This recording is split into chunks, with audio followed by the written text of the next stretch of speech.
Coming up on Transformers University. We've talked about Transformers the movie many times on this show, but now we're going to talk about Transformers the movie that wasn't. We're going to take a deep dive into an early draft of the Transformers the movie script by Ron Friedman right now on Transformers University.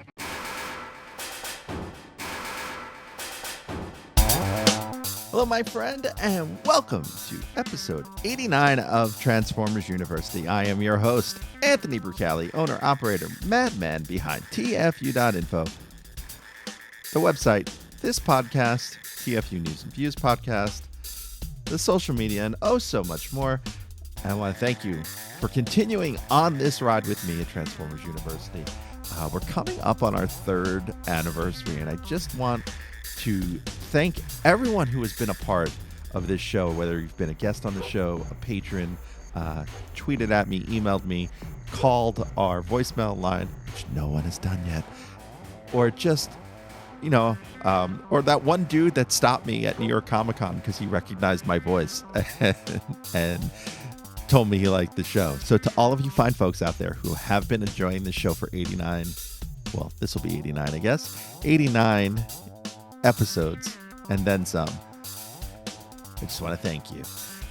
And I do want to do one thing here that I haven't done, I don't think ever. I usually shout out a new patron when they come forward, but I've never gone back and just given a quick shout out to all of the patrons on the show. So I'm going to do that right now. All of our 29 current patrons are going to get a quick shout out. So I want to thank you all, from our super seniors like Dinobot Maximize, Eric Sire, John Forex Levengood, Glenn Jakeman, Paul Heel, Rob G, and Sean Hamilton. Our seniors, Brad Pelletier, Crip Corey Goonan, Jacob Owen Lucha, Lucas Garrett, and simply Kyle. Our junior class, Bradford Crenshaw, Brian Kilby of Radio Free Cybertron, James Spicer, Jeremy Dennis of Transmissions Podcast, Mauricio Cafiero, Miguel Gonzalez of Steel City Bots, Nelson Brewer, and Ryan Seba. Our sophomore class, Jason Kirk of Podvocacy, John Triclops, and Mike Seibert of Mike Seibert Radio Podcast. And then, of course, our freshmen, Dave Van Domlin, David Schulz, the Gamer Going Gray, J. Aaron Poole, Ken, Steve Stonebreaker, author of the Transformers FAQ, and Tim Wiley. So all 29 of you current ones and our past patrons as well. I don't want to leave you folks out. All of you, thank you so much for supporting this podcast for 89 episodes now and into the next 89. Don't worry, the podcast isn't going anywhere, but I will be for just a second. Be right back after this. Hey, want to help out this podcast or the website TFU.INFO? There's a number of ways you can do it. Let me tell you how. You can help us directly by joining our Patreon and enrolling as a student at Transformers University. There, you'll get early access to the podcast as well as exclusive behind-the-scenes peeks and perks for as little as $1 a month. Sign up is quick and easy. Just swing on by to www.patreon.com/TFUINFO. Another way you can help us is by using our Amazon link, www.tfu.info/Amazon. Type that into your browser whenever you want to shop at Amazon, and a portion of what you spend will be contributed back to us. It's that easy. Finally, you don't become the world's longest running transforming toy archive without some help from other fans. We're always on the hunt for photos of figures and accessories we're missing from our pages. If you'd like to contribute, go to tfu.info/help for a list of what we need, or send an email to info@tfu.info. tfu.info, the Alpha Trion and Omega Prime of transforming toys. Now, back to the show. Okay, so on to today's topic. Transformers the movie, the Ron Friedman script. Now, we talked about Transformers the movie a while back. I'm surprised at how many episodes back it has been, but that was our 50th episode spectacular, spanned episodes 50 and 51, plus our interview with J.C. Reifenberg in episode 52. And in 50 and 51, we really did discuss a lot of the changes from storyboard to the final film. This script that is available online, if you just search Transformers the movie and Ron Friedman and like first draft, there is a Google Drive link out there that links to this script. It's in CBR format, which means you can read it on your favorite comic book reader. It might also be in PDF format. And of course, I'll include a link to the file in the show notes. And a big shout out goes out to Mike Seibert of Mike Seibert Radio Podcast, who gave me the idea and actually told me the script was out there a while back. But this whole episode was pretty much his idea. So thank you, Mike. And if you haven't caught his show, you can catch it basically everywhere you listen to this show. So go check out Mike Seibert Radio Podcast. Now, this is a big deal to me. What is titled on the cover as New Draft. So it's not the first draft, but it's an early draft. And it's dated April 24th, 1985. There's also some updated pages in here. So it says completed. So I'm guessing this is the completed and submitted draft, April 27th, 1985. So over the course of these 3 days, there were some revisions made and completed by Ron Friedman. Now, why are those dates important? Okay, well, season 1 ended with Heavy Metal War in December of 1984. Season 2 debuted in September of 1985. So this script was written between seasons 1 and 2. And that is enormously important when you think about Transformers the movie, because start thinking about those characters and those character choices that are in that film. And you get answers to your questions like, where are the Aerobots? Where are the Autobot combiners? Where's Omega Supreme? A lot of those characters weren't conceived, or I don't want to say available, but it's clear Ron Friedman was working with a limited set of characters that they knew were going to be toys, and then another set of characters that they knew were going to be toys in 1986. Now, the script itself, it's different enough to talk about. It's relatively the same framework of a story that we have in the final version with Flint Dille's additions and changes and everything else that goes along with the production process. The other thing to note about when this was written, if this was written between seasons 1 and 2, as opposed to during season 2, the decision to kill Optimus Prime and Megatron was made before there were another whole 49 episodes of season 2. So that's a big thing. So that means season 2 was produced, maybe not by the writers involved or even any of the staff on the show, but at least from Hasbro's perspective, with full knowledge that they were going to kill off Prime, Megatron, and a bunch of others, including Starscream and a few others as well. So like I said, the script doesn't change that much in terms of the end results. But how we get to a lot of these things is very different. Now, the film starts off not with the Lithone scene of Unicron eating Lithone, but starts with Unicron floating in space like this. And it's kind of just like it's a scene setter. It's a way to just kind of show Unicron floating. And I should say planet Unicron, because what they're talking about in the script is the planet and these gases around it. And there's nothing eating, there's no planet eating another planet. And then, of course, we get our opening credits. We get a voiceover about Cybertron, and it is 5 years since the Autobots came to Earth and worked with the humans. So this story doesn't take place in the far-flung future of 2005. This takes place in the near future of 1989, 1990. So depending on where you want to start that 5 years from, if it's 5 years since the film came out or 5 years from the Autobots coming to Earth, which I guess doesn't count the 4 million years they were actually sleeping in a volcano, but it puts it somewhere in 1989 or 1990. And it starts right after the credits with the shuttle being launched, but this time it is a weapons delivery for Earth. And Prime and Jazz and Cliffjumper are all in the same location. as opposed to Jazz and Cliffjumper being off on a moon base. So the shuttle takes off, and the Decepticons spying follow. And we get a wide shot of the Decepticons approaching the shuttle, and it's a Megatron along with the Insecticons and the Constructicons, as well as Starscream and Dirge, Thrust, and Blitzwing, plus other Decepticons. And I'm quoting that right off the script. And from there, so we get an implied attack on the ship. We don't actually see the attack on the ship.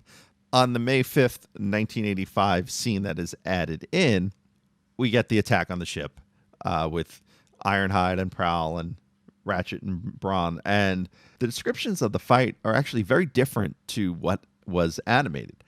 So it says Brawn was, quote, cut in half by Megatron's attack. Prowl was melted down by Scavenger, and then Megatron, Scavenger, and Kickback fire at Ratchet and Ironhide, and Ironhide and Ratchet are then, quote, fused together, unquote, only to be blown apart. There's no line such as this one. Such heroic nonsense. And then from there we go to the fishing hole scene. In the fishing hole scene, Daniel is older. He is 12 years old, according to the script, which means that in the far-flung future of 1989, 5 years after the Autobots came to Earth and were helped by the Witwickies, let's say Spike was, 16? That means Spike would be about 21 here, which means he would have had to have Daniel at the age of 9. So the interesting thing here is that Daniel is not described as Spike's son. In fact, Spike isn't in this script at all. There are no mentions of Spike, and Daniel has a bicycle, not a hoverboard. Lookout Mountain is called Lookout Point in this script. So what we find out here is that there were two different versions of the shuttle attack. As I mentioned before, the initial shuttle attack was inserted on May 2nd. However, it was in the script before that. It was just in a different place, and it was written differently as well. But the shuttle attack took place after the cutaway. So we have the Decepticons flying after the ship. We cut away to Daniel and Hot Rod on Earth. And Daniel and Hot Rod are there doing their whole fishing thing. And then Hot Rod takes him up to Lookout Mountain, or Lookout Point, as it's called in the script. Then the shuttle attack happens. So that's just one of the subtle changes here. And that shuttle attack has Ironhide thinking to himself that he saw something on the sensors. He blames it on getting old. As he says, getting old, Megatron shoots his way into the ship and says, but no older, and then blasts Ironhide to pieces. So Ironhide is the first one to fall in the original writing of the shuttle scene. The Insecticons and Constructicons then barge in. They, quote, disintegrate Prowl and chew Brawn to pieces. And that is the shuttle attack as written in the first draft. And this leads to the Decepticons' attack on Autobot City, which, of course, Hot Rod and Daniel spot from Lookout Point. The attack begins, and Hot Rod and Daniel are actually shaken down from Lookout Point by Hook and Scavenger, and then are threatened by Blitzwing to come down. So the attack begins, the Autobots start scrambling, and something that's interesting about the first draft of this script, and it's something that kind of stuck around a little bit in the final version, but is certainly all over the place in this script. And I don't mean like all over the place, like not making sense. I mean, it is littered throughout the script, is Ultra Magnus not understanding Perceptor's highfalutin speaking. It becomes a running joke in a lot of ways. In this iteration of the script, Springer and RC are then sent to mobilize a resistance as opposed to transforming Autobot City, because Ultra Magnus is going to transform Autobot City. RC and Springer are headed to the armory. They get attacked by Starscream. Starscream still gets his foot stuck. Megatron commands his troops to breach the perimeter before Autobot City can transform. Enter the Insecticons. Here we get the famous scene of Cup and Hot Rod doing this. The Insecticons are in our way. Wrong! They're our way in! Yeah! Ultra Magnus then commands the city from inside, because he is the city commander, and Perceptor goes to find Blaster. Here's where things get really different for a little bit. And some of this is really interesting, and some of this has a ripple effect in actual Transformer continuity down the line. Maybe not this particular thing, but something else later on. And this is where Ultra Magnus has Wheeljack, yes, Wheeljack, activate something called the Anibots to stop the Constructicons.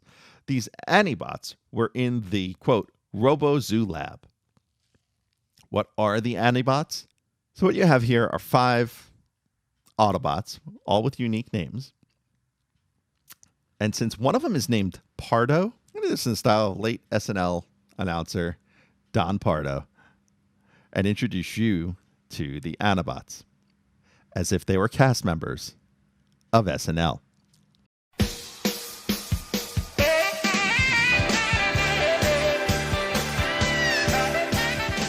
It's Robo-Zoo Lab Live!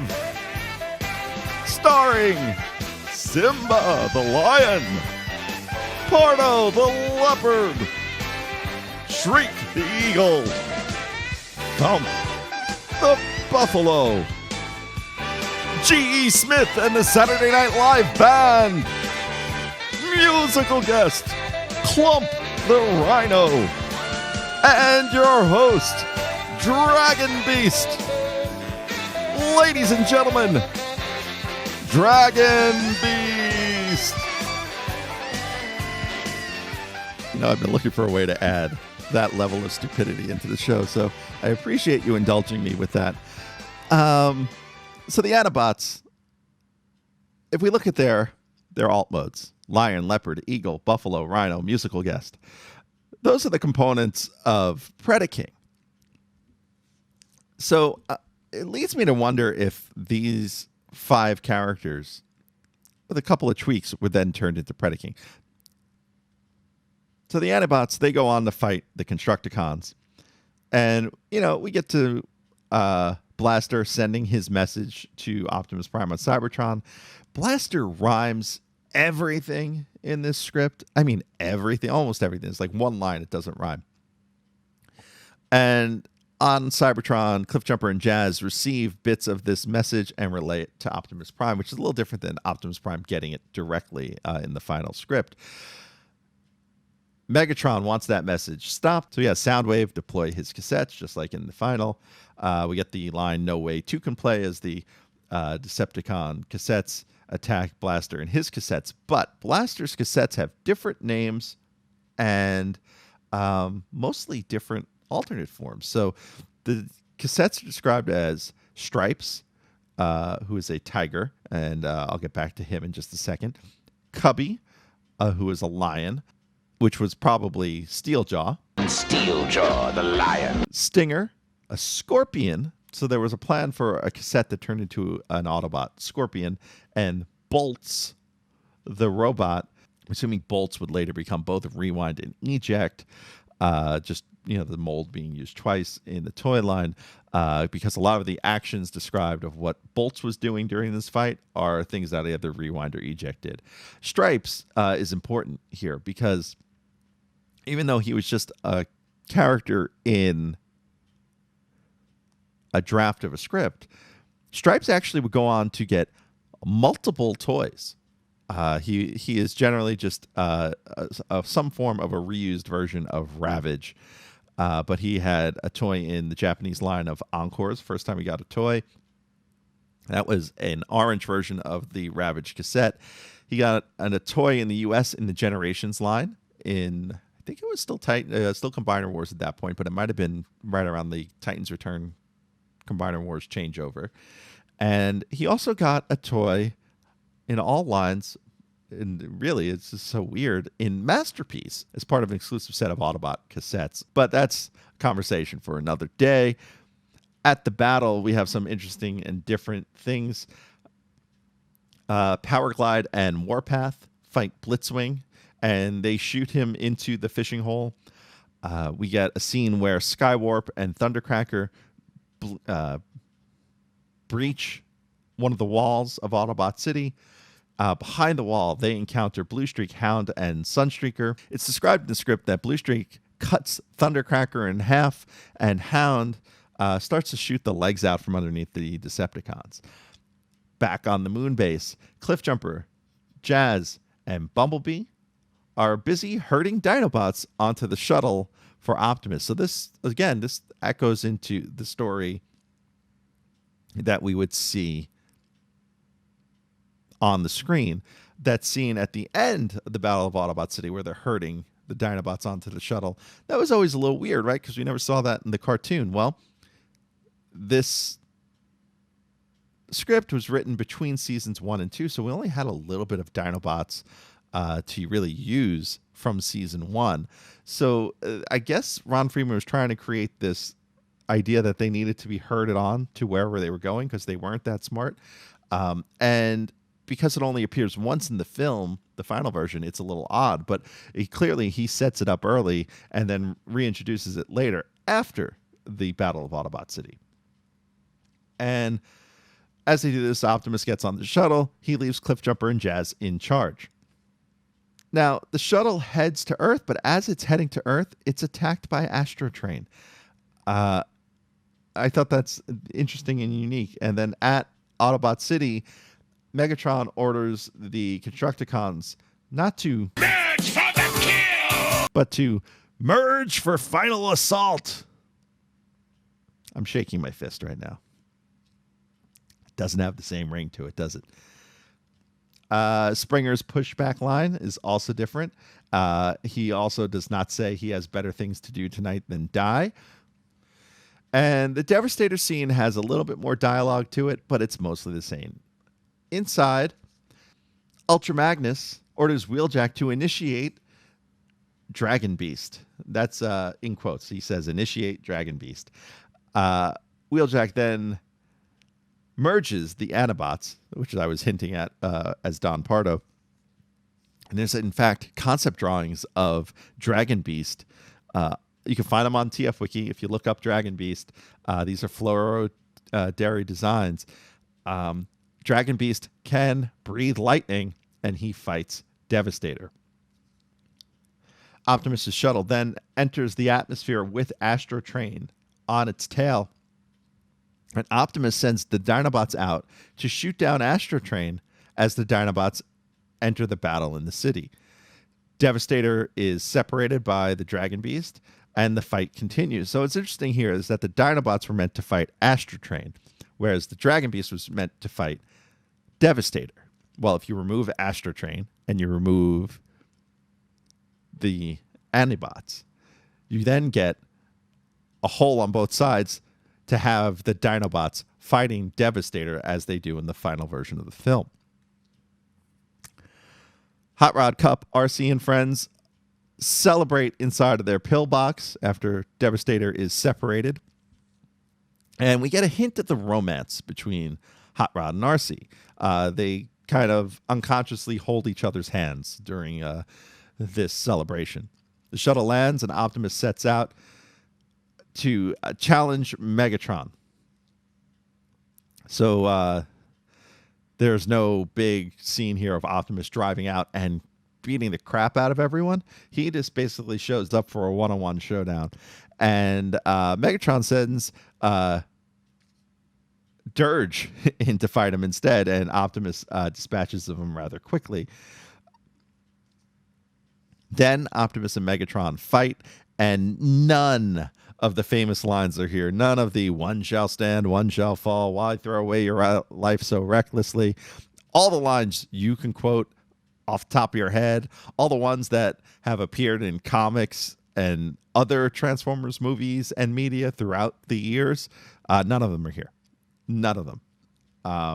However, Megatron does spear Optimus in the side, but he also pulls a laser dagger from his boot.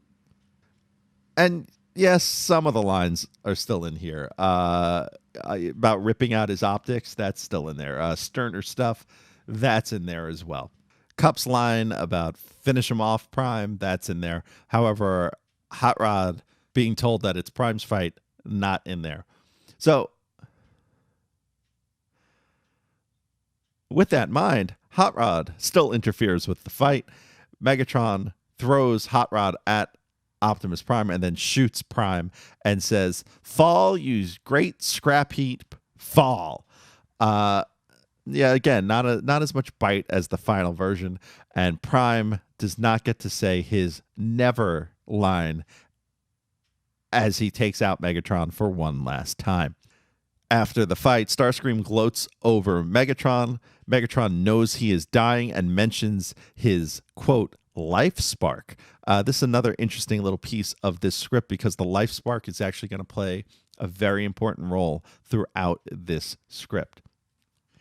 The Decepticons flee aboard Astrotrain as they all begin to argue over who gets to lead the Decepticons, all knowing that Megatron is about to die. Optimus's death scene, roughly the same. There is no Matrix in this scene, though, and he transfers his life spark to Ultra Magnus. Now, the life spark is described as a glowing miniature Optimus Prime. Prime's last words are, "Till all life sparks are one," and everyone replies, "Till all are one." So Ultra Magnus, now the leader of the Autobots, believes they should root out the Decepticons before they can choose a new leader. There's a running gag here, again, of Ultra Magnus not understanding Perceptor. But first, they need to rebuild Autobot City. Again, we're teased with a bit of the romance between Hot Rod and RC. And then we cut away to Astrotrain in space, the Decepticons aboard, arguing and fighting over leadership, but Megatron is still alive as he's witnessing all of this. Finally, Astrotrain lands at the Decepticon Hall of Heroes. Now, the Decepticon Hall of Heroes is an interesting type of place. I'm going to read you the description right out of the script. Here we go. The hall looks like a mechanistic Art Deco high-tech version of the Albert Speer design setting for Hitler's Nuremberg party rally. A semicircular colonnade in which the columns are constructed of an eerie, light-emitting carved metallic crystalline substance glowing coldly. The columns ring half of a large circular floor paved with steel and stone flooring plates, which interlock in an intricate design. Inside the half ring of huge columns is another semicircle of Decepticon dead hero statues. Each statue is set in a coffin-like stone niche, and each statue and each coffin rests on a pedestal, and inside each pedestal is a glowing niche in which rests the life spark of each Decepticon statue in a transparent urn. The Decepticon life sparks are something like the Autobot life spark we saw in Optimus Prime, only their light is a cold, greenish, baleful glare, and their forms are indistinct and ghostly, shimmering, uncertain. A trickle of pale light moves up from each life spark in each urn in a thin line of energy, which ends in a slow and pulsing glow on the chest cavity of each glaring statue. So that's a pretty bleak and dark kind of place, but it does reference something very real and very scary, and that is the Albert Speer Cathedral of Light. So this is a real thing that Ron Friedman describes in this script. The Cathedral of Light, or Lichtdom, as it would be called in German, was an aesthetic feature of Nazi party rallies in Nuremberg from 1934 to 1938. And I'm half reading this off of Wikipedia, but the basic premise of these things was to create the feeling of something huge in front of an audience. What they did is they took airplane searchlights and turned them on and pointed them straight up behind the stage. And you do this with enough of these, and it creates like bars of light that can be pointed straight up at the sky and almost creates like a wall. And so it's very ominous, very imposing. And this is what the Decepticon Hall of Heroes is supposed to feel like.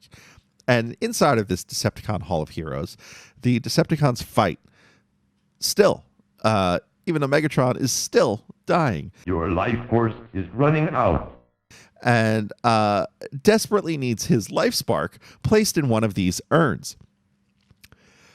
In the fight, Starscream punches Dirge, and he falls back, breaking one of the urns that's set up in the Hall of Heroes. And this sets the life spark free, and this ghostly life spark floats upward. And then the fight continues, and more destruction happens, and more urns are broken as Megatron continues to die.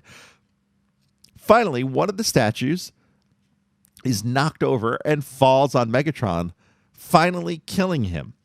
In the script, it says it breaks him into 1,000 shards.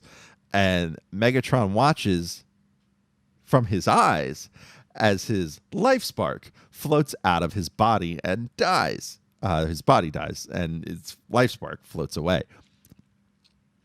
The life spark of Megatron, the other Decepticon life sparks that are there, start floating through space like this. And they are approached by a ghostly voice. The voice pulls these life sparks to a, quote, slab-like mechanical planet. This is planet Unicron, and the voice is of the villain we saw at the beginning of the film, Unicron. No, it's not Unicron. In this script, he is called Ingestor. Now, Ingestor is offering Megatron and these ghost Decepticons new bodies, etc., etc., etc. The conditions is that they serve only the ghostly voice of Ingestor. Here, Megatron is turned into Galvatron. Scourge and the Sweeps are born, as well as Cyclonus and his armada. Now, it's interesting to note here that there is a little bit more to the armada piece of this, that it was left in the final script, because it says here, as Cyclonus is created from life spark, and then his armada, in quotes, of similar but smaller and similarly colored and clad creatures are formed. So much like the Sweeps, the Decepticons were supposed to have an armada, or the armada, of Cyclonus clones. From here, Galvatron is sent to reclaim the Decepticons and give Cybertron's energy to Ingestor. Back at the Decepticon Hall of Heroes, Starscream is finally receiving his coronation. The dialogue in the scene is kind of different, but it all plays out much the same. Galvatron kills Starscream and then gives all of the Energon cubes that are there to Ingestor. A beam comes down and sucks up the energy, and planet Unicron then comes into Cybertron's orbit. At the moon base, Cliffjumper and Jazz, they see this planet come into their orbit, and they radio Earth. Planet Unicron devours Cybertron's, quote, third moon of 5. We actually find out in the script that Cybertron has 5 moons. And of course, the third moon is where Jazz and Cliffjumper are. They try to escape in an escape pod, but the pod is sucked into planet Unicron. Planet Unicron then grows a little, and Ingestor orders Galvatron to Earth for more energy. At Autobot City, Ultra Magnus gets a delivery from, quote, a special messenger, and that is Blur, the Autobot data courier. So interesting that Blur is introduced here in the film, whereas he's introduced much earlier in the final version of the film. And he tells Ultra Magnus of the issues on Cybertron's third moon, as well as an incoming Decepticon invasion force. So the Decepticons attack and the battle ensues. And in here we get a few things, like a little bit more romantic tension between Hot Rod and RC. We get the line about "you better stay close to me." We also get Springer's springing ability, which we've talked about here in a number of our books episodes for 1986. That Springer is written with this ability to jump around. And during the melee, Blur is now put in charge of hurting the Dinobots. In this battle, Autobot City is destroyed. And we get a glimpse at some of the other Autobots that we haven't seen in this film. Ones we may have wondered what happened to them between seasons 2 and 3. There's a group of Autobots that are surrounded, and that group is Blaster, Gears, Windcharger, and Mirage. In the script, Cyclonus bombs Gears to pieces and then knocks Windcharger into the air, only then to be cut in half by the Armada. And parts of Windcharger then rain on Blaster and the other Autobots, who then flee. As the battle continues, the Decepticons now decide to focus on the shuttles. Hot Rod and Cup load the Dinobots and launch. Springer, RC, and Daniel try to board another shuttle with Ultra Magnus. RC is racing for the moving shuttle. That scene is still in the film.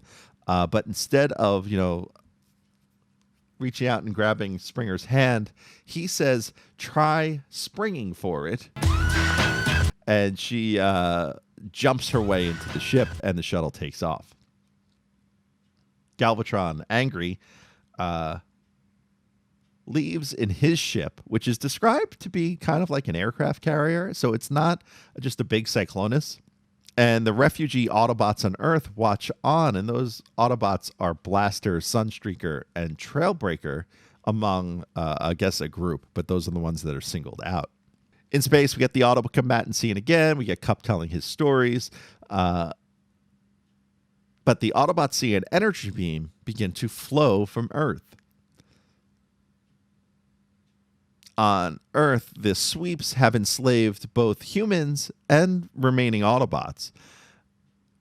And on the shuttle, Perceptor merges mind links with the computer on the ship to trace the destination of the beam. And he's about to reveal what it is when the ships are attacked again.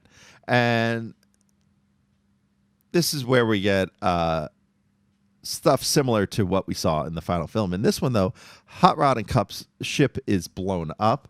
Ultra Magnus and company escape in the front quarter of their ship, just like in the film. And then we cut back to Earth, where there's a bunch of guerrilla Autobots in hiding, Blaster, Sunstreaker, Trailbreaker, and others, and they encounter Wheeljack, who survived the Battle of Autobot City. Wheeljack informs Blaster of the shuttles and their destruction, or at least apparent destruction, and Blaster just does not believe it. In space, Hot Rod and Cup crash on the planet Quintesson. Yes, Quintesson, not Quintessa. As I've been saying for the last 40 episodes or so, I have a feeling it wasn't called Quintessa because we keep getting it called Quintesson in other media. We get the scene of, under the water and Cup having to be rebuilt. These are all roughly the same. We meet the Sharkticons, and Hot Rod and Cup greet them and get captured with the universal greeting. The universal greeting in this script is Grana, Weep, Ninny-Bong. There's no Ba Weep at the top. It just is all Grana, Weep, Ninny-Bong. Now, here's where things get a little different and kind of interesting to me, and how they changed in the final. In the cell, Hot Rod and Cup meet a prisoner. His name is Granix with a G, not Kranix with a K like we would see in the final version of the film. Granix is made of granite, and he is from the planet Lithone, which now explains Lithone a lot better because the ancient Greek word for stone is lithos. That's right. Granix, who would later be Kranix, is a rock lord. And that to me is so much cooler than what we got in the final film. Granix explains the Quintessons, and then he is put on trial by the lead Quintesson. Elsewhere, Ultra Magnus's ship crashes on Junkion. This scene is mostly the same. Daniel gets his exosuit, but it's not Spike's exosuit. Elsewhere, the Dinobots are walking, and they meet the lead Quintesson, who tricks them into going another way. Now, I'm going to note here, and we'll get into it a little deeper later on, the Quintessons are described very differently than how they were animated in the final version of the film. But we'll talk about that soon. On the planet Unicron, Galvatron confronts Ingestor. The planet Unicron, during this confrontation, it's becoming more alive. And Ingestor informs Galvatron that Ultra Magnus is still alive. Ingestor then eats another one of Cybertron's moons. Back on planet Quintesson, so Hot Rod and Cup go on trial, but instead of being held over the Sharktacon pit as it is in the film, actually entered into an arena, and their guards give them stun sticks, which I guess are, staffs, which they're going to use to defend themselves.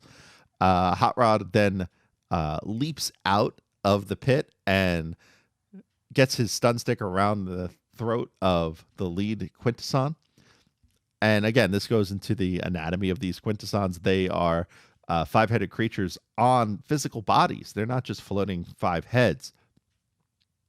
And then we cut away outside to where the Dinobots meet Wheelie, which kind of breaks the tension of the scene. But then we come back and we find out that because he's got him by the neck, the Quintesson gets the last laugh, because the head of the Quintesson, the five heads, flies off and lands on a fresh new body. So now Hot Rod and Cup have to fight the Sharktacons. The Dinobots arrive and help drive everyone off. They free all the prisoners as the Quintessons flee. And Hot Rod, Cup, the Autobots, Dinobots, they leave the planet Quintesson in the hands of a, quote, huge glass warrior robot. It was one of the prisoners. That's how he's described, and that's all we know. But apparently he is smart enough and capable enough to run the planet.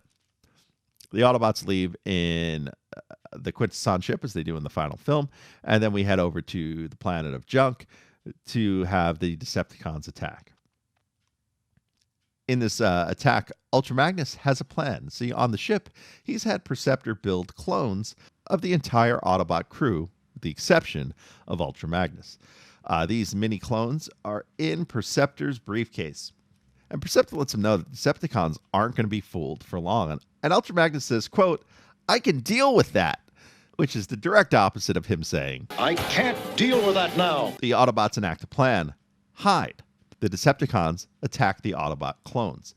They all get blown up, and Galvatron goes for Ultra Magnus and shoots him. The damaged Ultra Magnus, he takes a point-blank shot from Galvatron and explodes. Galvatron then cuts Optimus Prime's life spark from Ultra Magnus and places it in a small bottle around his neck. So instead of the matrix of leadership being the important kind of MacGuffin device here, it's Optimus Prime's spark that everyone's chasing after. The rest of the Autobots, they realize Ultra Magnus sacrificed himself for the team. The Decepticons flee just in time for the Junkions to attack. Hot Rod and Company arrive. They drop a Grana Weep Ninny Bong on the Junkions. Everyone loves each other, and they rebuild Ultra Magnus. Now, here, the Autobots don't know who will lead. No one has Optimus Prime's life spark. And this is where we see Hot Rod take command. So he's not bestowed the mantle of leadership. He takes it on as an opportunity. It's an interesting take. And everyone else seems to pretty much fall in line with that. On planet Unicron, Galvatron confronts Ingestor, and he plans to blow up planet Unicron with a bomb. Galvatron then sets off the bomb, and the bomb gives Ingestor enough energy to finish his recharge. The planet then transforms, and we find out the big secret that Ingestor is planet Unicron. Within this transformation, Galvatron becomes stranded on Ingestor's eyebrow. Ingestor attacks Cybertron, and here's where we get some more old faces. Shockwave and the Decepticons, they mount a counterattack on Ingestor. Shockwave gets chewed up by Ingestor. Thundercracker and Skywarp continue to assault the planet robot, and they get eaten. The Autobots arrive with the Junkion ship and the Dinobots flying behind. They split into 3 groups. The Autobots are going to attack the head. The Junkions are going to attack the midsection, and the Dinobots are going to attack Ingestor's feet. Hot Rod's ship crashes by Ingestor's ear, and Hot Rod decides to drop in via Ingestor's ear. The other Autobots, they're going to keep Ingestor busy. Ingestor orders Galvatron to go inside of him and find Hot Rod. Galvatron ends up finding Hot Rod inside of Ingestor's chest and yells the phrase, Decepticons forever, which is actually a phrase that got used in a later Transformers series that we will cover sometime in the future. Now, Hot Rod and Galvatron fight, and in the fight, Hot Rod notices the bottle around Galvatron's neck containing Optimus Prime's life spark. The life spark then speaks to Hot Rod and says, "Rise, Rodimus Prime." Hot Rod is then turned into Rodimus Prime, and they fight as the battle rages outside. Galvatron is about to defeat Rodimus Prime by driving a piece of metal through him when Jazz and Cliffjumper shoot the metal out of his hand. They were inside of Ingestor. Their ship was swallowed. And they're there to help Rodimus Prime continue to fight on. In the fight, Galvatron reveals to Rodimus that he is Megatron. Just then, the chain around Galvatron's neck breaks, and the bottle flies and smashes against a wall, and the life spark of Optimus Prime wants to expunge the evil of Ingestor and begins to destroy Ingestor from the inside out. This giant pain causes Ingestor to tear himself apart, and this is actually reflected in some of the animation of Unicron in the final film, where Unicron rips his own leg off at the end. It's never really kind of explained well in the film, and I think I've talked about that back in episode 51.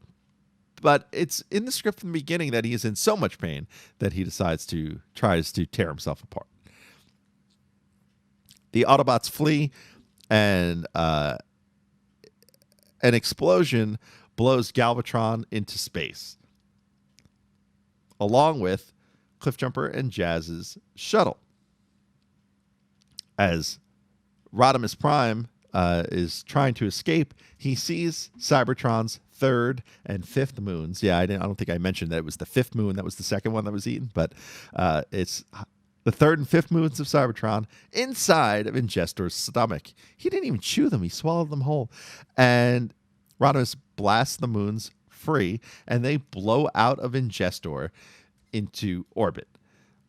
Finally, the ghost of Optimus Prime, his life spark, finishes off Ingestor, and Ingestor dies. Hot Rod then flies into the scene where the rest of the Autobots are. He is the hero. He gets a kiss from RC, and credits. The end. And there you have it. That is Ron Friedman's early draft of a script, and maybe even 2 drafts of a script, for Transformers the movie.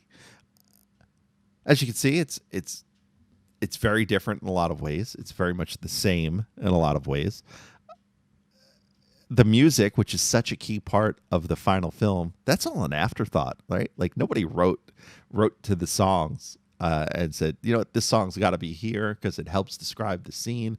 Like, all that stuff was added after the fact. So, Instruments of Destruction or anything else that was popped into that film was popped in after the fact. So it's interesting also to see how a story comes together from its inception to the final version, because there are just so many people involved with creating something like this, so many personalities, so many artistic drives.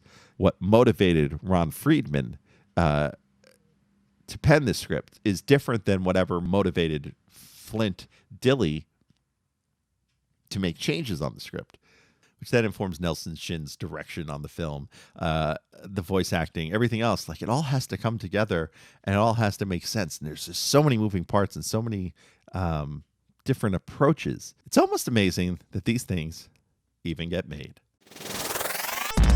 Thanks for listening to the show. Stick around to hear what's coming up next episode, but first, I want to fill you in on a few ways you can stay in touch with the show. Want to be on the show? Leave us a voicemail at 702-763-4838.